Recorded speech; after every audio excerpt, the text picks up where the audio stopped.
I would like to call to order the Monday, April 3rd meeting of the City of Monona City Council. Will the clerk please call the roll? Alder Rademacher? Here. Alder Wood? Here. Alder Moore? Here. Alder Holmquist? Here. Alder DeFula? Here. Mayor O'Connor. Here. Please rise for the Pledge of Allegiance. Pledge of Allegiance to the flag of the United States of America and to the republic for which it stands, one nation, under God, indivisible, with liberty and justice for all.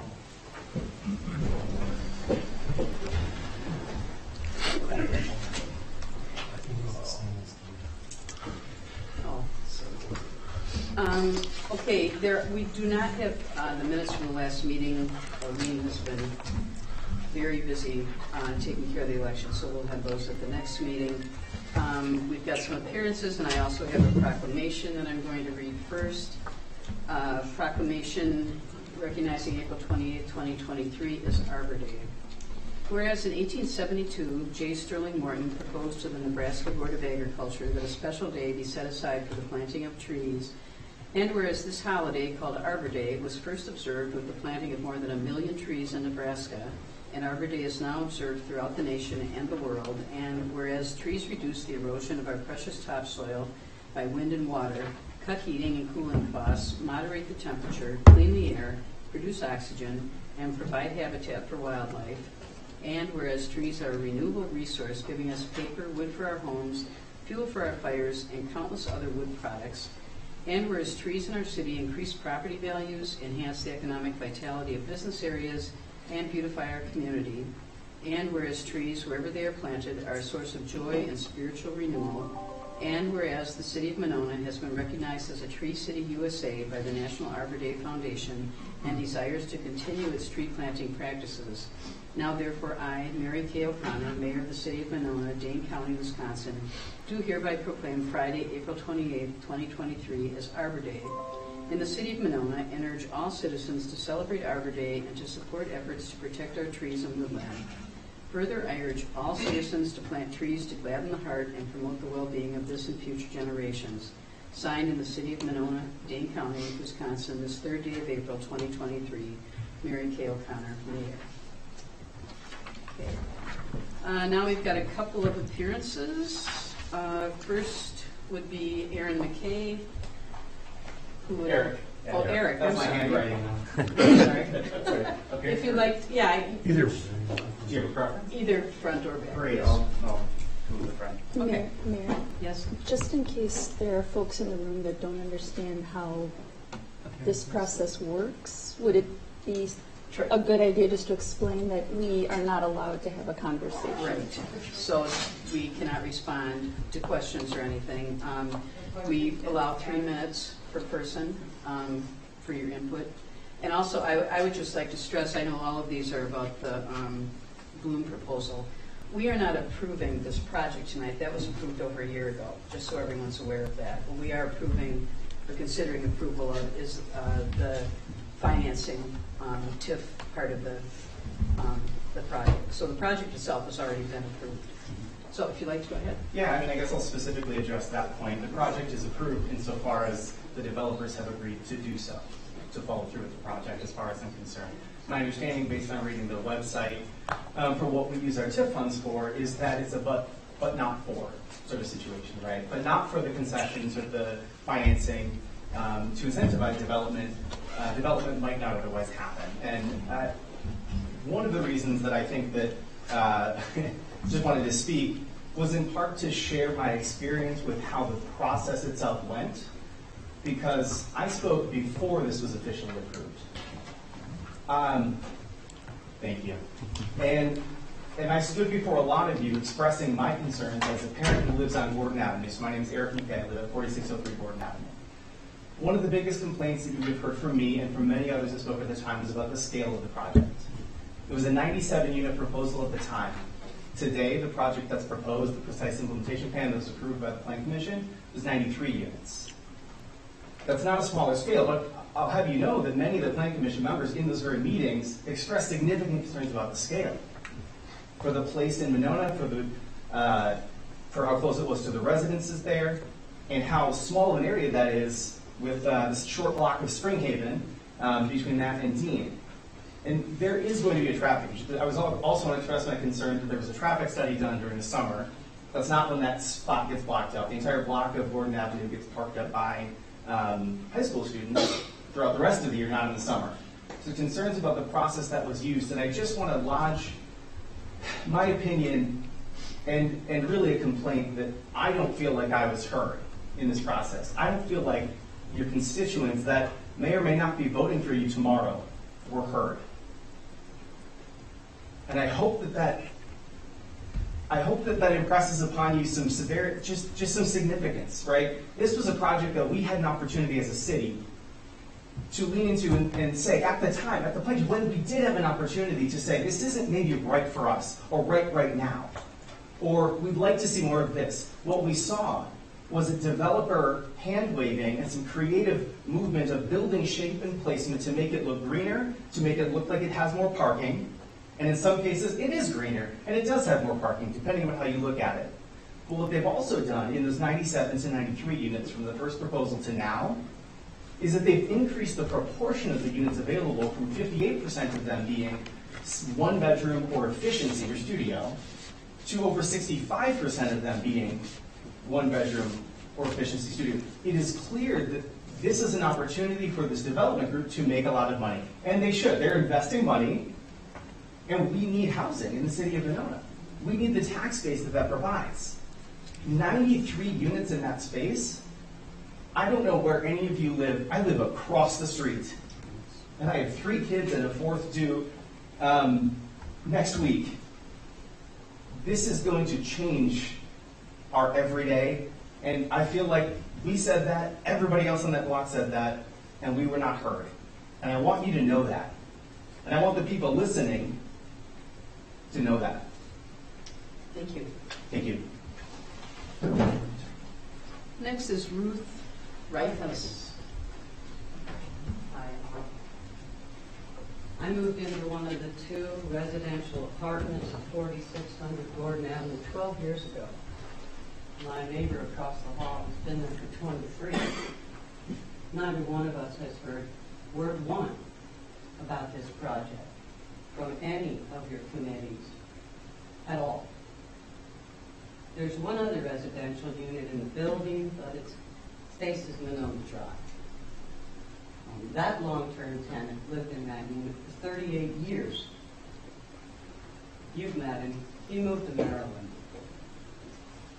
I'm concerned that not only have you not listened to the homeowners, who over the past 12 years I have watched develop an actual community, you've completely and utterly ignored myself and Marcella Midbon.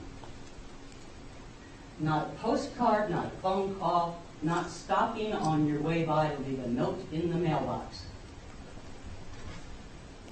That indicates a certain attitude towards us that has 2 60-something women living in a state of complete uncertainty.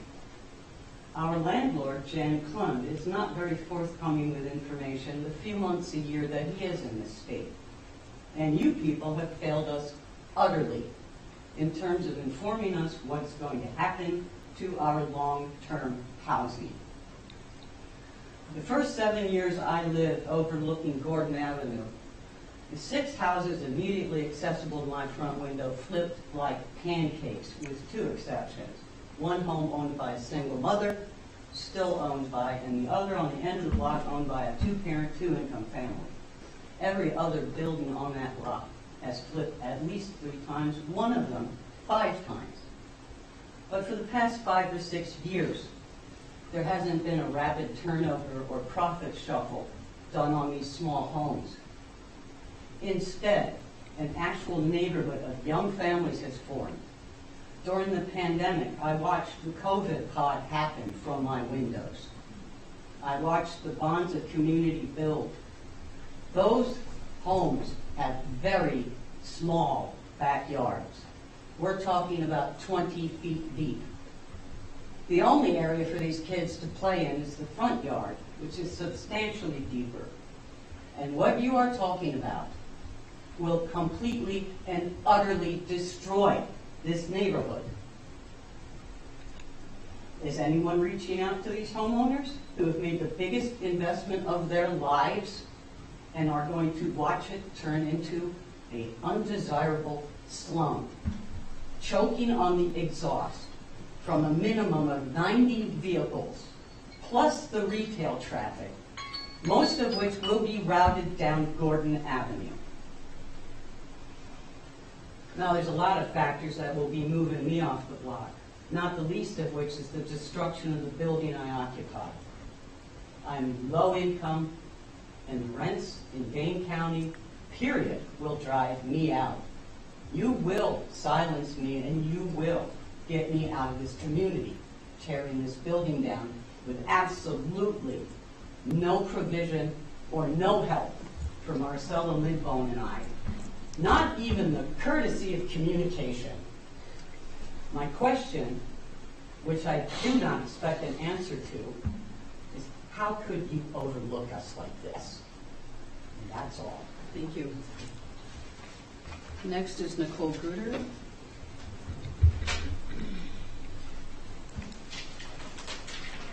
I think I'd be quite that eloquent without spreading it down so everybody else knows.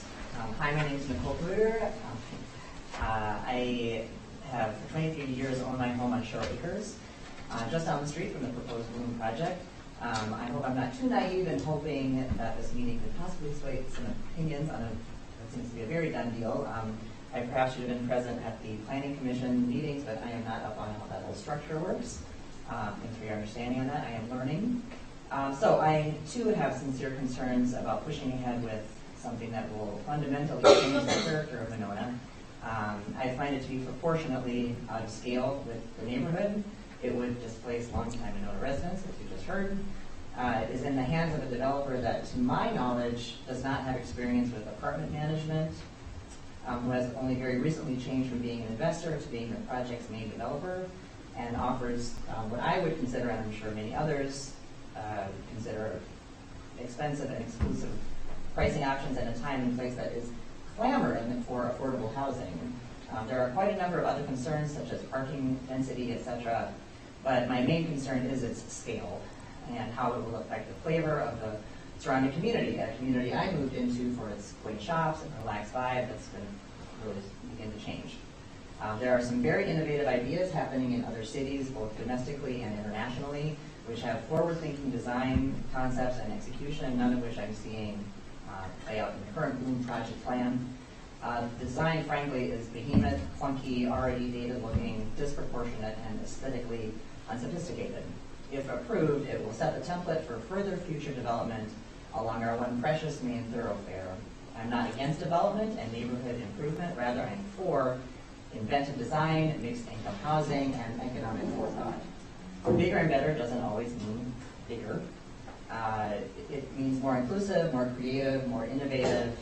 In other words, not the same old scenario of a developer who is unfamiliar with the community coming in to make their money. It's stagnant thinking. Culturally, we are at an exciting juncture where we are approaching old ideas with new eyes, and we have precious little land to gamble with in Monona. It's obvious. Being the unique city we are, we can take the lead with innovation, not only with architecture, but also in how we structure the community itself. Instead of rubber stamping a developer's idea to gobble up the revenue it may create, can we consider other factors important to life, such as artistic direction, housing leadership, etc.? This is a very rare chance to make historical shifts rather than simply an apartment complex. Can we think bigger, invite a fresh approach? We can allow ourselves the time to take a deep breath and take the time needed before marching ahead. But we have not broken ground on this yet. This is a rather permanent decision affecting Monona for decades to come. With the many concerns regarding the current proposal, why say yes today? I understand it's already been approved, but Dan's ground has been broken. With proper planning, we can decide to make this project one that people will look back on in 5, 10, 50 years and think Monona was ahead of its time. At this juncture, with the developer's lack of sensitivity toward and knowledge of our community, let me know that in its current proposal, I am opposed to the Bloom project. Thanks for your time. Thank you. Jean Edmonds.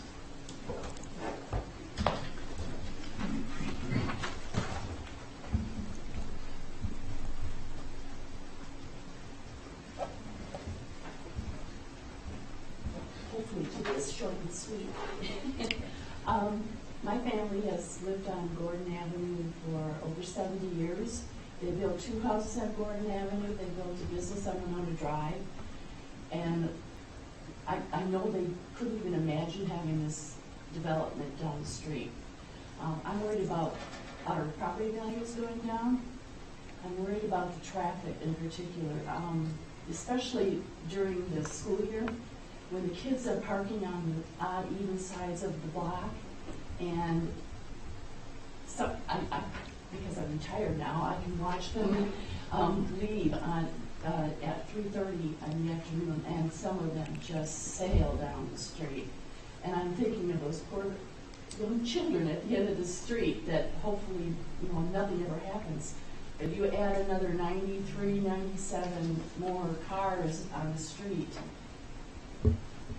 I can't even imagine having that much more traffic in that area.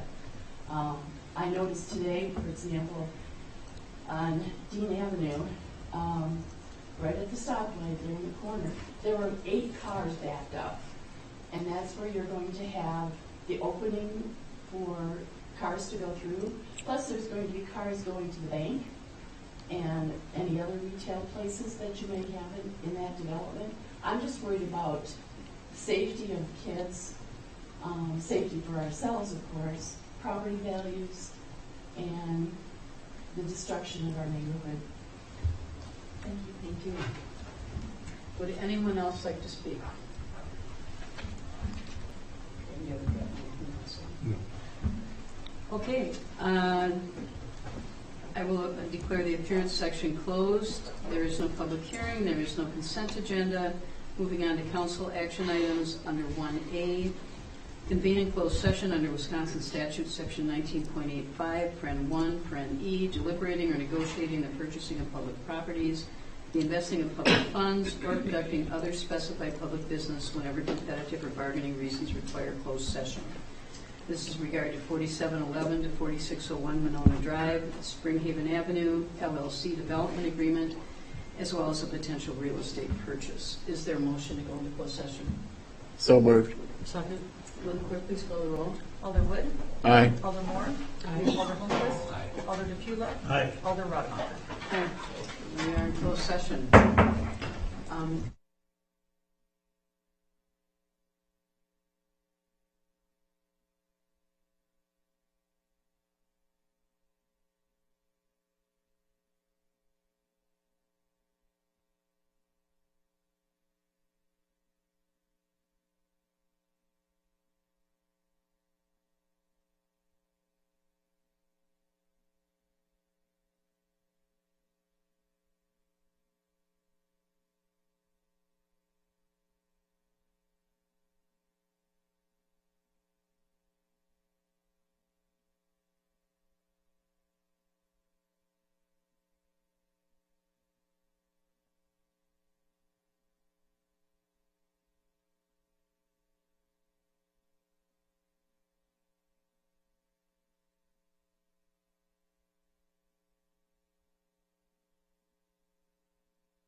I forgot about it until almost the last minute. Well, it's just, Okay. Or do you always just Oh, check your okay. mailbox periodically? Leah said in the email. and she Okay, said- we have returned to open There's a session. lot of things I know, I just click on the attachment. and so that's what I did this time too. Okay, next item is G1C, consideration of a development agreement between the City of Monona and Springhaven Avenue LLC, put forth by the Community Development Authority. Is there a motion? I'll second. Okay, we have a motion and a second. Tom, were you going to, or Bill, one of you going to do a little discussion of this, or Yeah, I can summarize a it little? for Sure. the public Okay. if you want. So this is an agreement They might that want to sit up here. was approved several months ago due to the new, there was a change in the development team. Their lawyer asked for a few other changes. We worked through those. The finances remain the same as was previously approved. The developer is going to build a mixed-use development. They're going to guarantee that the value of it upon completion is going to be approximately $27 million. In exchange for that, they're going to receive the city-owned, the lot that's owned by the CDA for $1. And in addition, they will receive financial assistance on a pay-go basis, meaning as they pay their property taxes, 70% of that tax, the increment from that, would be paid to the developer as a cash subsidy up to a maximum of, I want to make sure I have it right. 2970. Thank you. 970. 29. Sorry, $2,975,000. 70,000. Thank you. As far as the changes in the agreement, there's roughly three. One would be there's a deadline for them to complete the building. There's a concern on the development side that with COVID and supply chain issues that there could be something outside of their control that could delay them. We have agreed that if something like that were to occur, their deadline to build the building would be extended for that period of time. But during that intervening time, they would make tax payments based on the $27 million. So while the building construction would be delayed, the financial part of it from the city's standpoint would remain the same. The second change has to do with the city lot. The prior arrangements had been that if we convey the lot to the developer and for whatever reason this development does not occur, that lot would be deeded back to the city. The developer pointed out, appropriately so, that once they start constructing on that, it's difficult to unwind that and give it back to the city. So we negotiated then that that's fine. They would keep the land, but then they would need to pay fair market value to the city for that land. They're not going to get it free if the development does not occur. And so the second change was a provision that if the development did not occur, they would pay the city $233,828 for that lot that we're conveying to them now. It's a 322. $322,828, yes. Those are the main ones. It is a change in the development team. They're here and they can answer any questions the council may have or address any of the concerns that the public raised in public appearances. Tom, did you have anything to add? No, I think Bill has very well. And I think, to be clear, Compass Properties, which is the new lead in the development team, correct, has been involved in this team all along. That's true. They were not not necessarily the right term, but the silent partner, and the neutral project were the folks that were out front doing the work. But Compass has been involved all along. And the neutral project is no longer involved. That is correct. Okay. I guess Doug and then Nancy and then Patrick. I just wanted to ask Tom or maybe Bill a couple questions. Can you talk about how this project meets the TIF but-for test? Yeah, the TIF rule is that but for the TIF award, the project would not happen. And the CDA makes those determinations taking into account factors involving the development. And specifically in this particular development, there's the requirement for underground parking. And secondly, there is likely some contamination of some sort on the property. So those meet the but-for test.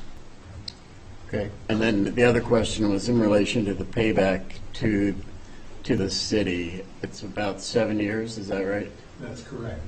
And can you comment, either of you, like how does that, looking at all the TIF projects the city's done, how does that fare? How would that compare? It is one of the shortest ones that I'm aware of. Perhaps the clinics might have been shorter. I'm just not sure. That was before my time. But to put things in perspective, TID 9, which is the current, the riverfront, where the park is with the ice skating rink down by Four Lakes Yacht Club, that one's likely to go the full 27 years.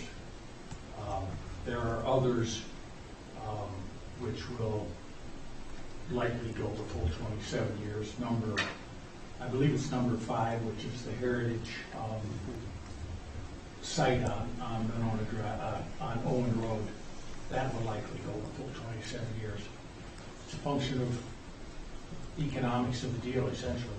And then one last question related to that.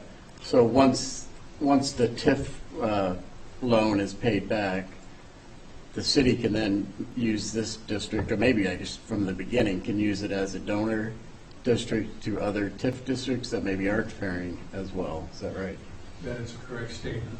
As long as the plan for the TID, when it's set up, envisions that and those provisions are put in, then the district can be a donor to other districts.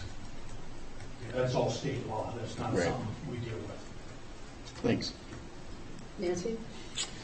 Yeah, I just wanted to say, as chair of the Plan Commission, which Brian also serves on,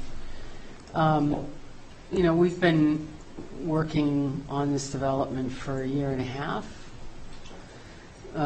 plus since the first time the developer came through with a pre-hearing, and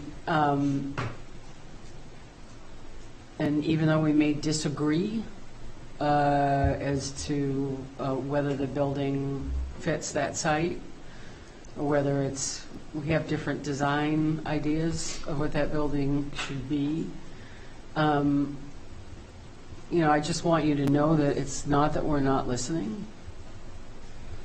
In fact, January of 22, which was the second time this development came in front of the commission, then Alder Christy Goforth said it was a beautiful project 3 or 4 times over. It's on video. And there were concerns about parking that she expressed, and there were concerns about traffic that were both of which were also shared by the commission. But consistently, the Plan Commission,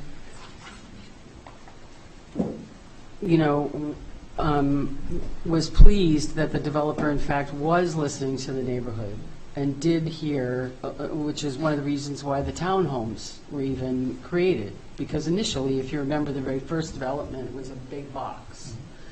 right? Much bigger footprint, big box, and it wasn't any scale to the Gordon side of things. So I just want you to know it's not that we're not listening, or that we haven't been listening to the neighborhood, or that we haven't also looked at parking and traffic and other concerns. But we feel like that this is a building that's going to really stand the test of time.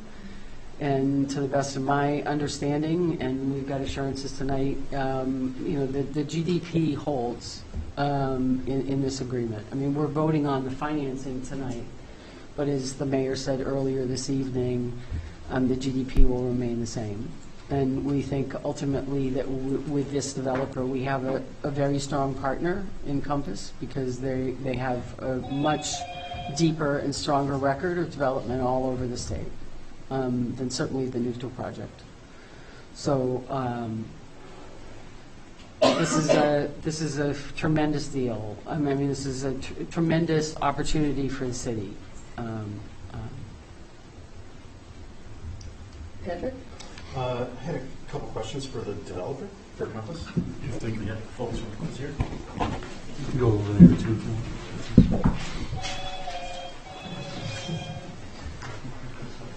You can go over there too. Oh, all right, sorry.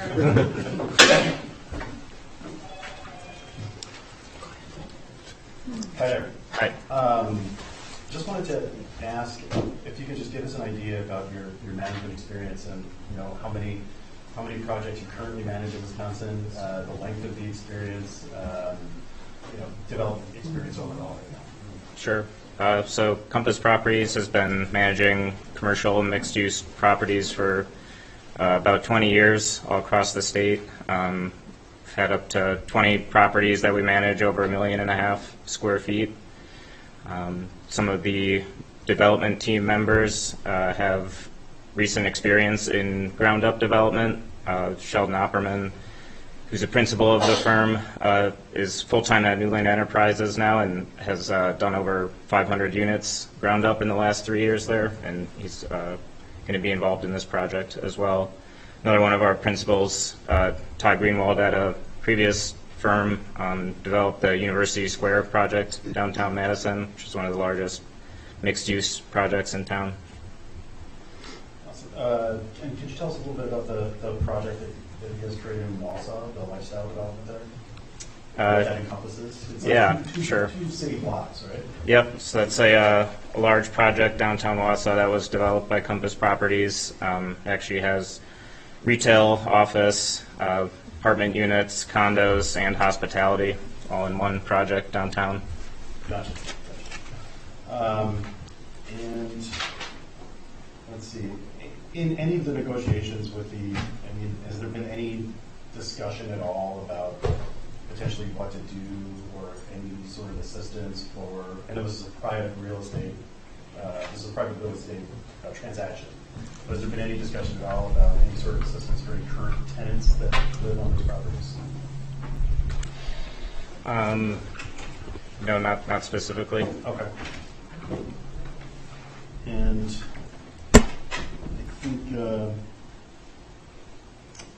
I think that's all I have for you, and I have one more question for staff. Okay, And that is, thank you. Doug, can you give me an idea of what the current tax assessment is on the parcels as they exist now for last year?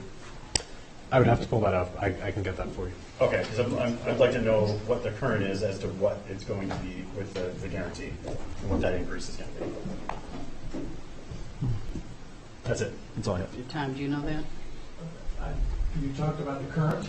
No, not the current building. No, the current tax assessment on the parcels. No, Yes. I don't have that off. Yeah. Gotcha. Nancy? Yeah, and just to actually, I forgot one other thing that I wanted to share, which, because it relates to, again, trying to be responsive to what we heard tonight, in terms of people not feeling like they were notified sufficiently on this project. We went way above and beyond what is required, and as it relates to noticing on this project. We have, every time we do a development project, our staff city staff puts together notices on City of Monona stationery that indicate when a development's going to be coming in front of the Planning Commission and mails it out to everyone within the 200-foot radius of the property. And in this case, and puts notices in the paper and on the web, on our own web. But this time because we were concerned about everybody getting those notices and making sure people got those notices, our staff doubled up to make sure that people got those notices. So, this is not to say that those that are renting in facilities that may not be recognized in one way or another on access day as renters receive those notices, but the owners of the buildings did, and the intent is that the owners share that information. So I'm just sorry if people feel like they didn't know about this, because they said it's been going on for a year and a half, and we really, the city staff really did do,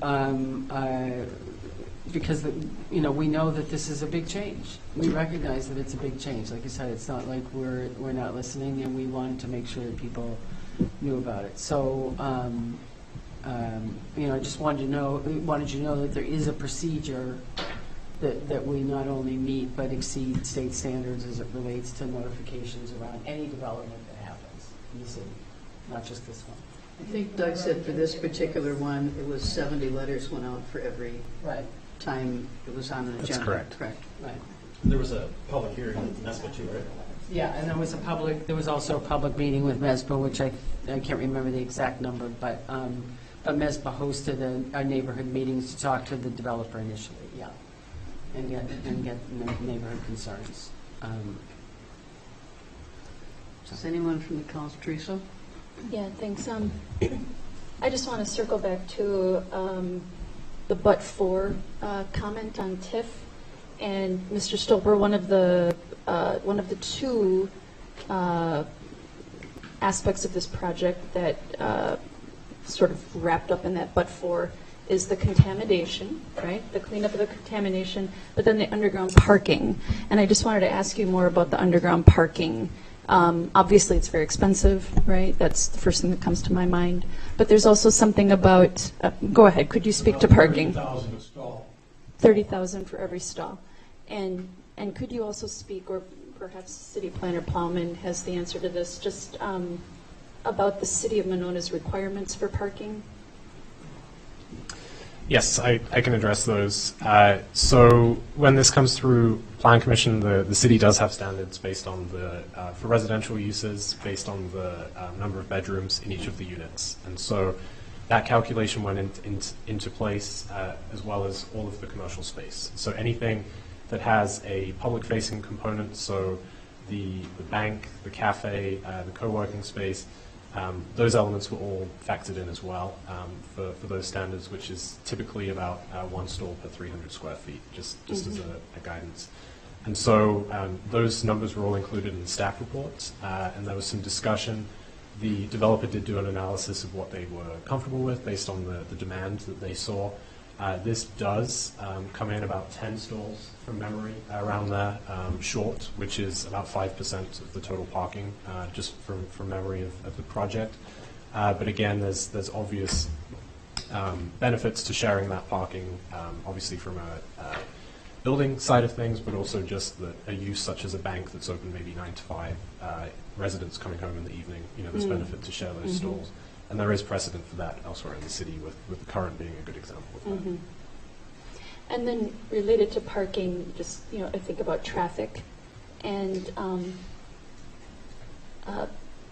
Doug, City Planner Plowman, could you speak a little bit about the studies that were done with traffic and how the residents on Gordon Avenue might be affected by that, or what changes have been made that might or may not affect them? So there's a couple elements to this. The design and the layout of the project changed through the various iterations of the Plan Commission. such that now there are only access points on the north and south of the site. So that would be Spring Haven and West Dean. There are not vehicular access points on either Monona Drive or on Gordon Avenue. So if I lived in this new complex, I would not enter the parking lot from Gordon Avenue. That's correct. But in the past, that was the plan. There had been discussion. I don't fully It was in the plan. It was in the proposal. Yeah, but right now, no longer. That's correct. Okay. Yes. So the design was modified to that effect. There were a couple things that went into that. Obviously, the feedback from residents from the commission went into that design. The applicant also, for a couple projects, recent projects now, the Plan Commission has had traffic impact analyses done, and that was done for the Owen Road project as well. And so looking at that, it's very much a sort of a math problem that puts in different uses, different intensity of uses, and it sort of gives a demand and gives a level of service that the roads can expect. And so with this, one of the main focus points was West Dean having a light-controlled intersection, just with the access to Monona Drive and sort of that being the primary focus of folks leaving the site. The design, and it's still the case in the current GDP, is really focusing that to the West Dean access point, which has that light control. So let's say you're trying to take a left turn up the drive, to go north. That would probably be the best way to do that. So it was included. I believe the engineer came and spoke about that, and the commission did have questions. They discussed some of those elements, I believe, around the September time of 2022, but there was a level of comfort with what was put forward. Thanks. Anyone else? I was just waiting for that. Did you manage to? Yes, 1.45 million is the 2022 assessment. 1.45. So it's going to go to 27. So the net impact on taxes is going to be around. The number will be, the $1.4 million is current. Yep. The improvements are going to be off of there by the time the district starts. So the increment will be bigger, the base will be lower. Gotcha. And the total taxes, 550 to 600K once it's fully built. Gotcha. Doug, did you? Yeah, I just want to make a couple of comments. First, sort of picking up on what Nancy said, Alder Moore said earlier, the fact that we may not have agreed with comments people made doesn't mean that we didn't listen. That's, we hear it. Well, anyway, I'll just leave it at that.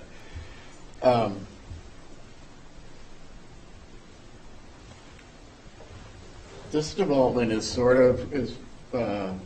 the type of thing I think we were hoping for when we rebuilt Monona Drive in the 2000s, that it would spur development along the corridor.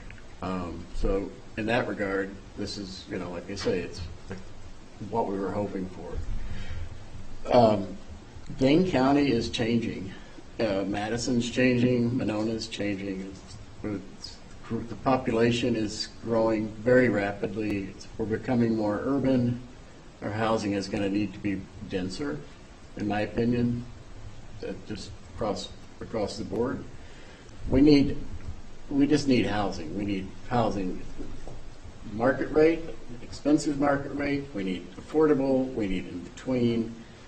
Dane County, and everybody up here has heard me say this at least probably 3 times, but I'll say it again. Dane County has added about 128,000, I think it is, population since the year 2000. And it's projected to add another, I believe it's 180-ish thousand by 2050.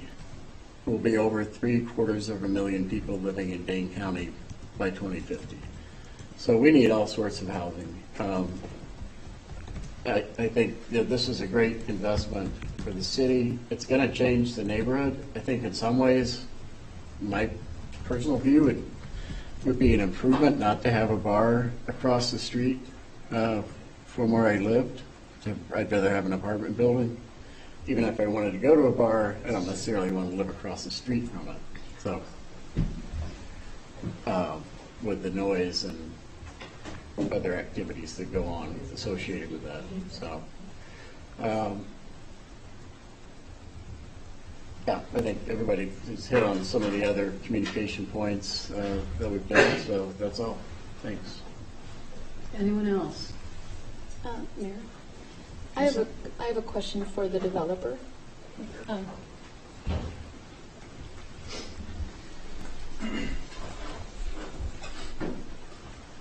So in the original plan with the neutral project, there were a number of changes that were made that I'm just going to label them under the large umbrella of, green features, certain types of landscape and solar, and just all these things that ultimately control costs in the end. How does that work when a new developer comes in? Are you obligated to honor all of those past things that have already been agreed to? Explain to me how that works. Sure. Yeah, we're still planning on pursuing the site certification with the landscape architect. We're still planning to have solar, green roof, and some of the other green initiatives that had been discussed. I was just curious how that works. Thank you. Yep. Have there been other changes to the development team as it relates to the architect firm or others that have been involved up to this point besides the neutral project? I understand them kind of not being involved, but how about some of the other players that were involved? So for the architect firm, TKWA is taking the lead now as the main architect for the project, and they had been concurrently involved with Salahars, but now they are the main and only architect. That'd be the only other major change. Yeah, same engineer. Mm-hmm. Anyone else? Teresa? While you're there, so Gordon Avenue, will there be many changes to the street itself? Or is it strictly the property next to the street? And where I'm going with this is, widening, narrowing, speed bumps. I mean, what might you? Yeah. Hi, I'm Angie Black. I'm counsel for Compass. I help them with their land use process. So I think the short answer to that question is it depends on what city staff might ask us to do. We're not quite there yet, but typically, there's usually some public improvements that'll come along with a project like this. The specifics of that we're not sure of yet, but we will work with staff on that. Thank you. Ryan, did you have Doug? I can just add to that. One of the main elements that is included in the GDP is sidewalk on all four sides of the site. So I think that, to the point of working with staff, I would suggest that would be one of the main points. Absolutely. Sidewalks. Thank you. Tom? Also, as a part of the deal, the developer is required to resurface Spring Haven the entire length, so that's new once they're done with the project. And perhaps, I don't know, some beautification, right? I know the landscape plan looks very lovely. I just can't remember the specifics of that. Anyone else? Are we available to ask questions of this? No. Unfortunately, yeah. Tom? I would, to Alder DePula's question, of the $1,455,000 total, the land is 400 in round numbers. Gotcha. The difference is the improvements, which are going to go away. So, gotcha. So the increment would be based on a base of 400, around there. Around there, I mean, assessors do what assessors do, but. Anyone else?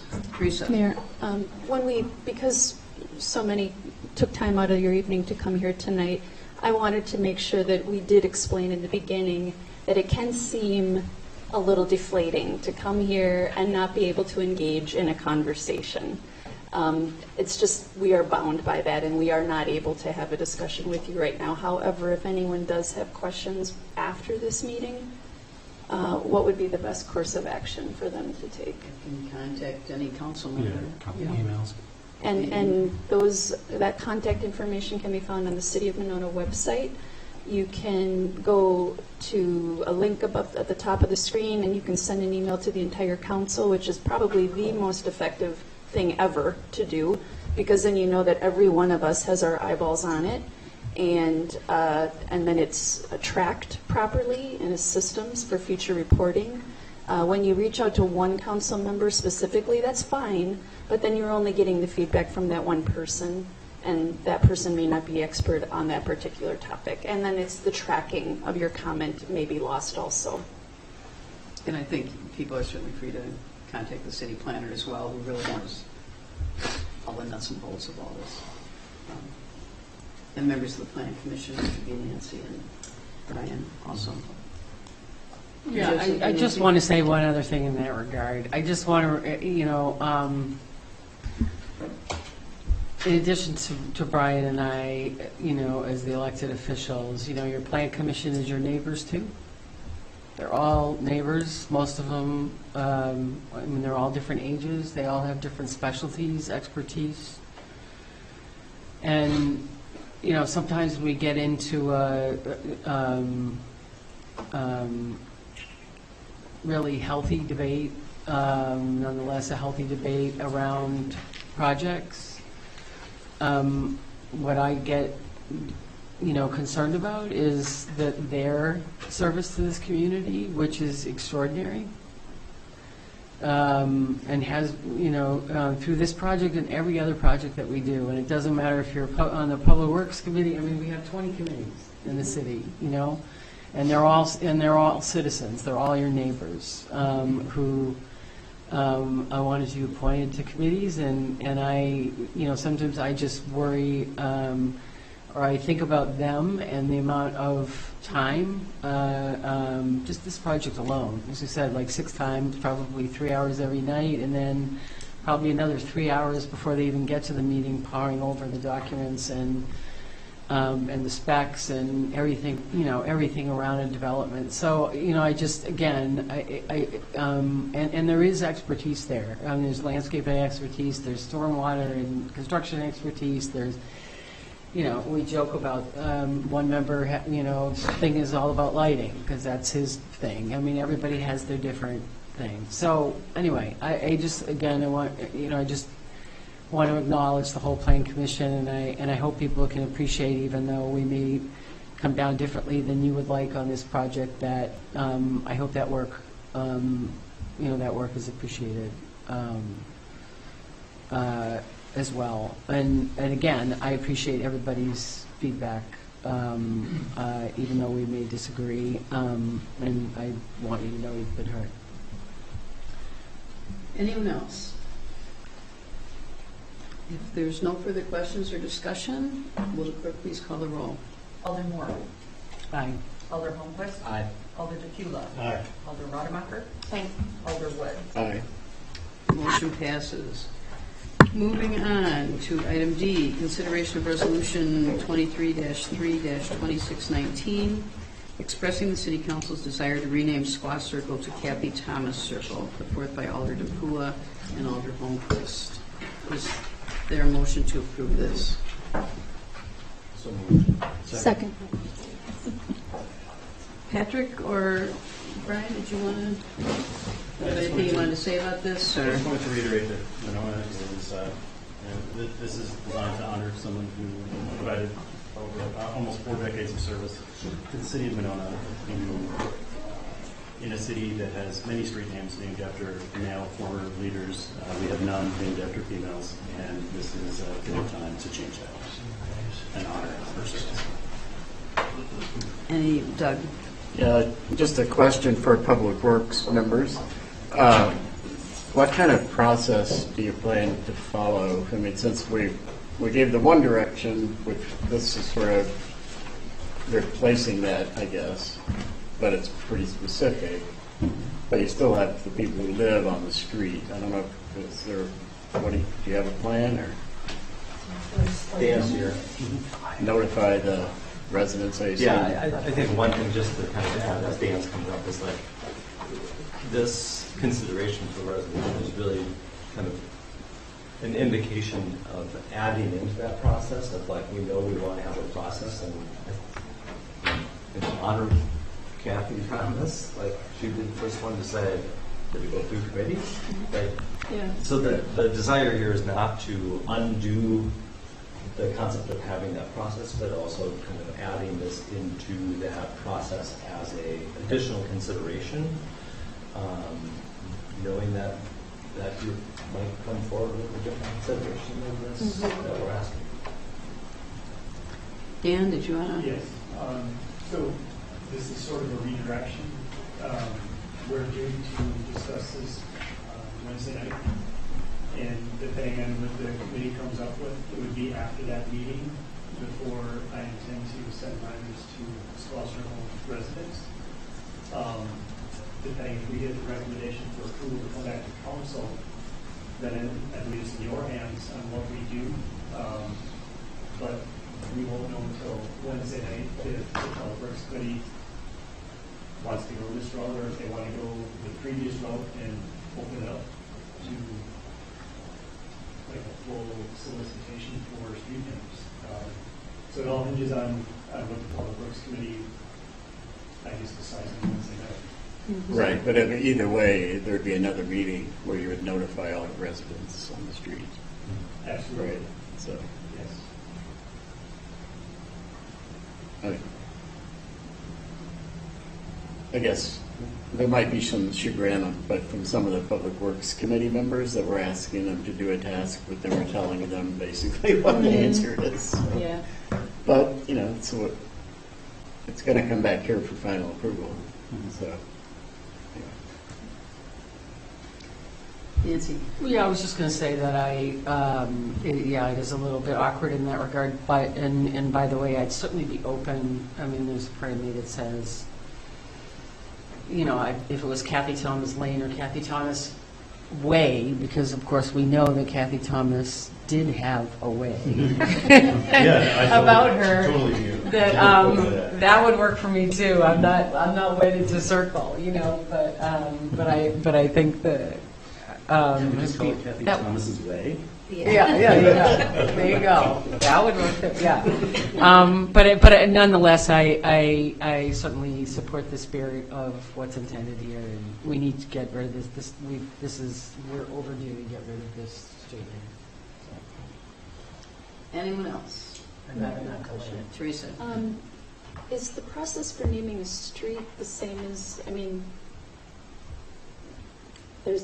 there are buildings that are named, there are parks, and, you know, does it just all come down to who owns that thing that is being named? The research I've done covers pretty much everything that this city council has done so far. It's different than assigning addresses to streets, but it can be a petition from a neighborhood coming to a Public Works Committee or a city council. It can be a council person doing it just like you are doing it. Or it could be the initial charge, directing the Public Works Committee to carry on the process of doing full-blown public involvement, must rename the street. I do have some paperwork, depending on the route I was chosen Wednesday night. But there is a process. It's just we need to have a meeting Wednesday to figure out which way we're going to go. I also, in my packet for Wednesday, have a recommended suffix sheet. Oh, I see. Thomas Way, Kathy Thomas Court, but there's certain suffixes for a cul-de-sac.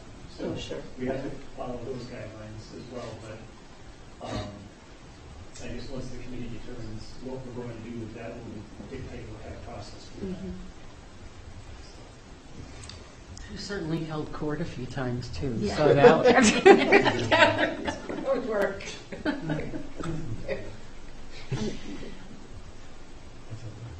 Anyone else? Dan, can you speak to, like, the last time we had a rename of a city street hasn't happened in our history that you're... It's down at the riverfront. Right. We did Metropolitan Lane. Yeah. but that was taken care of through the development process. Yeah. Yeah, there wasn't necessarily a process that was driven. Brian and I talked about it, and Brian he wrote up something about a process. I think that was much easier to do too. Yeah. Because it was all, I think, We were also putting in another new street, and, yeah. And then the only other one would have been back by the neighborhood when it was crafted back behind Menards. Right. Underdog subdivision, 1994, that was taken care of through the development process. They submitted street names. And that's just through the plat process. I just want to know what Chateau Lane is all about.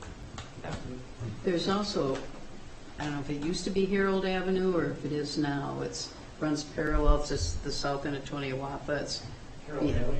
Yeah, it's like an alley, yeah. That is not on our little classification, so that's just a name. Oh, interesting. Anyway, anyone else? Any other questions?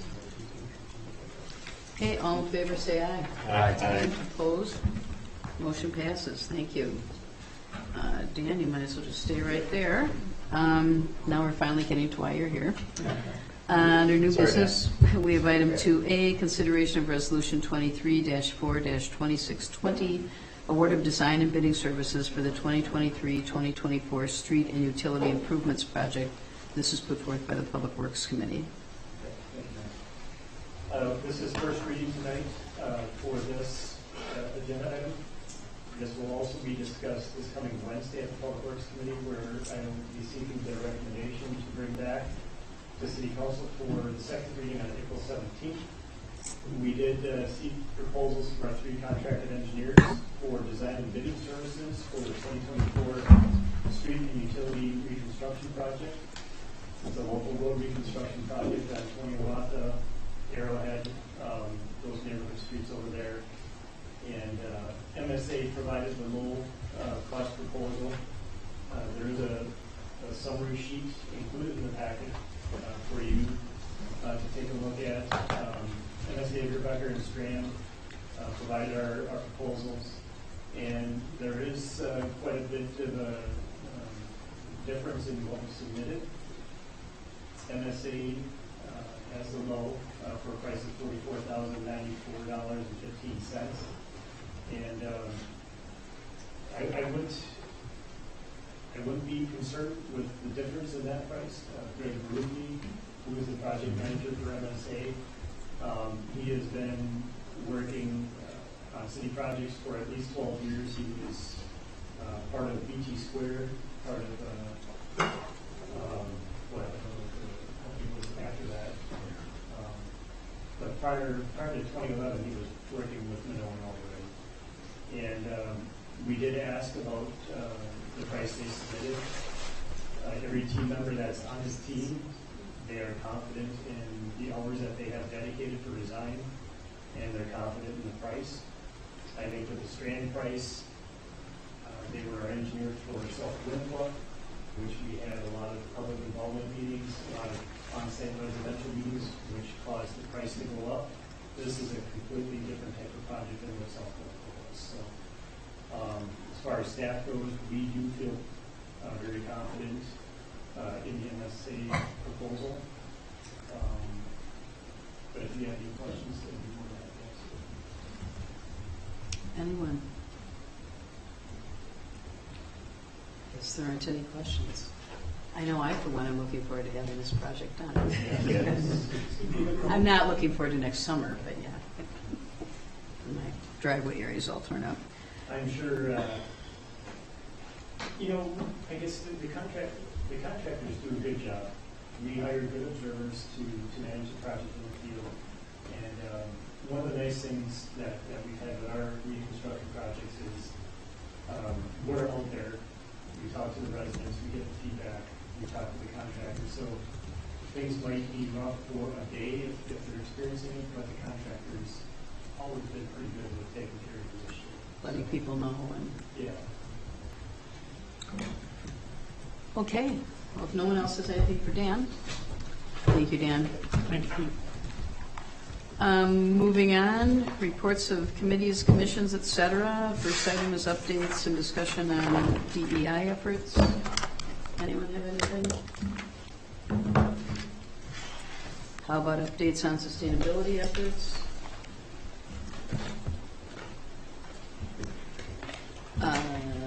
Committee reports. Alder Rademacher. I'll just say the Sustainability Committee was unable to meet at our regular time in March, so we met a couple weeks later, rescheduled quickly. We didn't want to miss any time because of our spring campaign coming up about educating the public on pollinators, with No Mow May being one of the many strategies. So that's sustainability. We'll be meeting again in a couple weeks. And then community media, we had sort of a written update rather than an in-person meeting, but we'll be meeting next week to talk about mostly the launch of the Monona Go app. You can go look for it right now in the App Store and download it, Monona Go. Is that the one that Devin Renner was involved with to start with? When he was with NESPA? Don't think so. This is a completely different thing with community media, and it's easier to watch meetings and sports events and everything, and it's just everything easier than YouTube. Okay. And then, so right now I think you could consider it more of a pilot, beta phase, and we'll be working out the kinks and launching into a more formal campaign and getting the word out about that. Public safety met. We spent a really heartwarming portion of our meeting talking about the passing of our colleague. There were a lot of great stories that were shared. And for business that was discussed, something that stood out was just the importance of everyone reading our police reports. I know both chiefs in the room tonight put a lot of energy into those, and I think Brian has sort of upped the game with pictures. And so now... So they're easier to digest, and they're full of a lot of information, and some of it is a little concerning, but important to know about what's going on and some of the challenges that our public safety teams are facing. And then finally, landmarks. We will be visiting the pagoda ahead of our next meeting so that current community members can actually see the structure and just sort of get a base for where it is right now in the real status of it, as opposed to maybe perhaps an imaginary or romanticized version of it, and so that we're moving forward with facts. So. And is that e-cycling event coming up? Thank you. It is the 15th of April. We've got an e-cycling event happening in the Nichols, not Nichols School, the district's office parking lot on Nichols and Monona Drive. For the past 2 or 3 years, we've been down at Huska Park, but this year we're taking it here, closer to Monona Drive, and it's just sort of one of those drive in, drop off, and go home. People can bring appliances, refrigerators. We're expanding the amount of things that can be collected. A lot of stuff that just cannot be recycled through our municipal recycling. You can bring it down to that event. And if you go to mymonota.com, and I'm doing right now, trying to make sure I got all my details straight, and there is, I just like to search for it, e-cycle. Get the dates, but there's just a lot of information. It's under the Earth Week page. You can search for Earth Week. Saturday, April 5th, 8 a.m. to noon, and there's just a humongous list of all the items that are being collected, appliances, you name it. Because there's a fee for some of those, right? Some of them do have a fee. Like if you bring a refrigerator down, it'll be, $35. So that's the biggest item, but yeah. Leah, do you think maybe you could add this to the carousel on the front page so people could just go there and That'd be great. We've got some really great pictures from past events, just big piles of television sets that were collected, and community media is going to have a drone that takes footage of the event, so we'll put together like a little time-lapse camera to have kind of a fun little post-event report on how that went. Cool. Alder Wood. CDA met last week, discussed several different, or at least two of the different development projects. This one that we talked about tonight, and also Broadway Lofts. MPO meets Wednesday. Parks and Parks meets next week. I'm not sure about license review. That's it. All right. Alder Moore. Let's see, the final number on the transit survey ended up being 872 people responded. Nice. Again, thank you to the community for those people that filled out the survey. The data is being crunched, and the next transit meeting is scheduled for Wednesday, April 12th. I will not be here, so. But that doesn't mean the commission won't meet. As long as you're here. Great. Do you think you'll be talking? I had someone today ask me when the information will be made public from the survey. Yeah. I have. I'm assuming the 12th is pretty soon.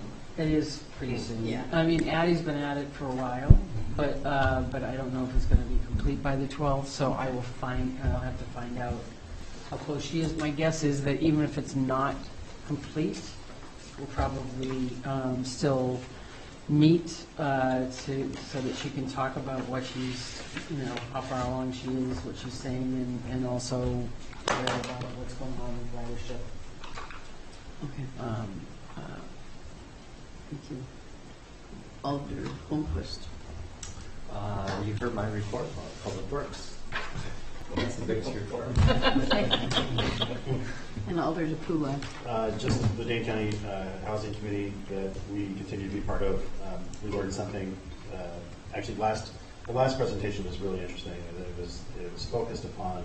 Well, there was a speaker, Sarah Alvarado, who has an organization that is creating opportunities for people of color to purchase homes with up to $15,000 in down payment assistance through donations that are kind of funneled through One City Schools right now.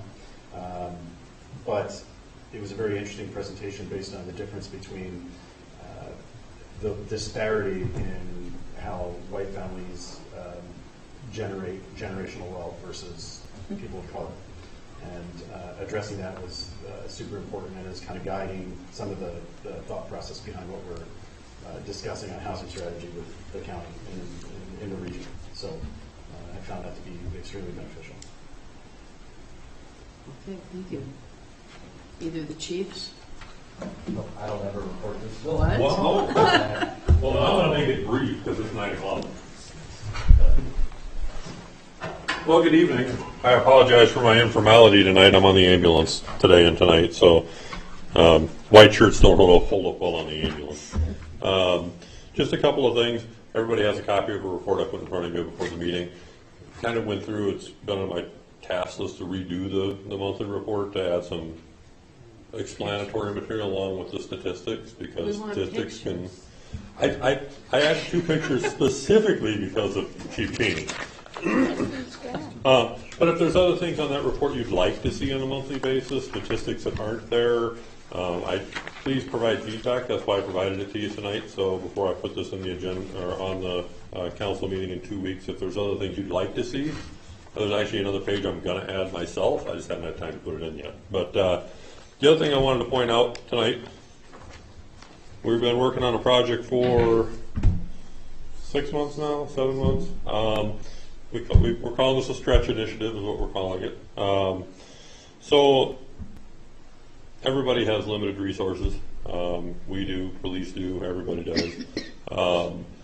The type of calls that we respond to that are life-threatening calls, our partners here are responding with us. So it doesn't matter whether it's a pulseless non-breather, if it's a stabbing, if it's an overdose, if it's a car accident, they're responding with us.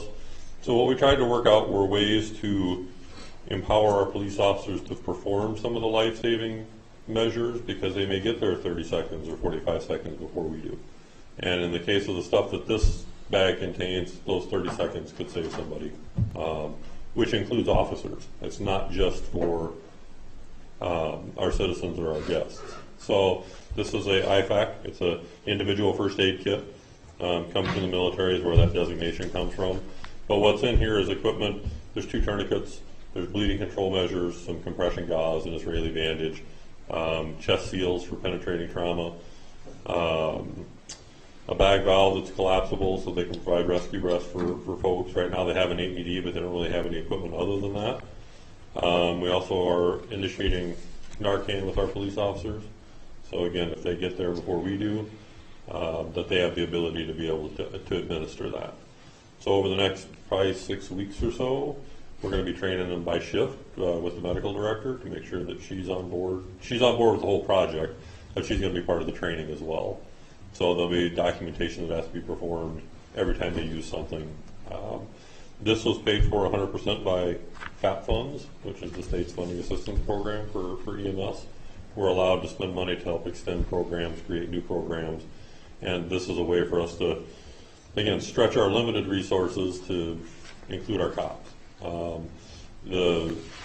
We started with CPR and first aid last year, including our telecommunicators, but this is the extension of that. So they can, every one of them have their own bag, we individualize name tags, they take care of it, they look at it, they use something, we have spares for the chief to be able to dispense out of, and we'll be able to bill for that and then reorder new stuff. So this is 100% paid for out of FAP funds. So no tax dollars, but allows us to let our officers do what they do. We have a lot of them have ex-military experience. They're familiar with this, so this allows them to use that. Also for themselves. They'll be trained how to self-apply the tourniquets. They'll be able to self-apply chest seals. Because something may happen and it's 2 minutes before we get there. That's an awful long 2 minutes where we have an officer down where they can help save themselves. So wanted to bring it tonight. This will be downstairs. Okay, this is my model. This is the showroom model for cars. But we actually have all of them. We actually got all the stuff today and built. We're just waiting on one more item, and we're going to start training them. So we'll do a lot of social media outreach once this starts, and let people know what they're getting with our public safety team here. So that's all I have for tonight. Could you give an update on the situation with the fire? And I know there's still people at St. Stephen's. Could you just... Yeah, so the state investigation continues. I haven't gotten their report yet. Our investigation is complete. We just updated the state with all of our findings. They'll take that and along with their 780 photographs that they took, and they'll provide their final report, since we called them on a fatal fire. Officially, the cause will be undetermined. That's what the official report will say, as there are certain things that can't be ruled out that are in the area where the fire started. We can say for certain the fire did start in apartment 204. As for the ongoing efforts at St. Stephen's and the Red Cross, I actually have a Zoom meeting tomorrow morning with Dane County Emergency Management and the Red Cross and St. Stephen's, so I'll have more of an update tomorrow, but I don't have anything right now. Okay, thank you. Absolutely. Chief Cheney, you sure you don't have anything? Other than to thank the chief, that's a lot of work. Thank you. Okay. Leah? Just wanted to inform everyone that at our St. Stephen's polling place tomorrow, the Red Cross shelter that is sheltering the victims from the apartment fire is actually the room that is usually our polling place. So voting will still be at St. Stephen's, but it will be in a different room. So we will have it signed like crazy, all kinds of signs on what door to enter to vote. So voters should just make sure that they pay attention to those signs. But there's going to be 2 purple tents that I think Chief McMullen has set up over there. And the door to enter will be, you just need to go under the purple tents to get to the door to the polling place room. So, Leah, for people who vote at St. Stephen's, is there any need for any items that people could just bring with them on their way to the poll? I don't believe there is. It's probably just gift cards right now more than anything. Yeah, I mean, I think, Yeah, I think. okay, yep. Mark? No report. I just have a couple of things. First of all, really want to thank all of our staff, Leah included, for all the work on this election, because the staff has been pretty much 24/7 dealing with people coming in to vote in person or getting out absentee ballots, and then the whole having to rearrange where they vote at St. Stephen's definitely took some work in making sure things would work there, and making sure there's adequate signage and everything. So staff has really just put in a ton of time on this, and hopefully it all goes smoothly tomorrow. The San Damiano Steering Committee is, we are going to be holding another public information meeting scheduled for April 19th. There we will be sending out a press release and putting out information about that. Jake is going to be putting that out tomorrow or the next day, and it'll be going out through all the city various email lists and that kind of thing. So if you get that, if you could share it on your web pages and make sure your committees know. It'll be set up similar to the one we had last fall. Right at the end of that, then, we are going to be making another survey available where people can comment. We've come up with 3 concepts, and people can comment on what those concepts are, and that'll be open for a while afterwards. And the concepts will be on both on the website, and you'll be able to see them on big boards at that public information meeting, which will be at the high school on the 19th, and I think it's starting at 6:30. The administrator position was posted a week ago, and it's going to stay posted till the end of April. So hopefully we get some good response from that. And I think be thinking about what you would like to submit for committee requests, no matter who's the mayor. Your top 4 or 5 items, and you will be asked for those at some point soon, I'm sure. So I don't have anything else. There aren't any appointments. Oh, Nancy? The organizational meeting is what date again? It's the 18th. 18th. It's always the day, the last meeting is always the 3rd Monday of April, and then the organizational meeting's the next day. Okay. So if one is not going to be here for the organizational meeting and therefore isn't here to get sworn in, do I have to? I think you can come in and just get sworn in by Eileen beforehand. Okay. Pretty sure that's happened before, yeah. That was April 18th, Mary? Yes, and we are working, I forgot to ask you about that, Leah, today, on a place to have dinner together, and staff is invited to that also afterwards. I don't know if you have an update on that yet, Leah, or? I don't. Okay. We have a couple of options we're looking at, so. No appointments. Is there a motion to adjourn? So moved. Second. All in favor, say aye. Aye. Opposed? No. We are adjourned. Thank you. Doug, would you mind, I know you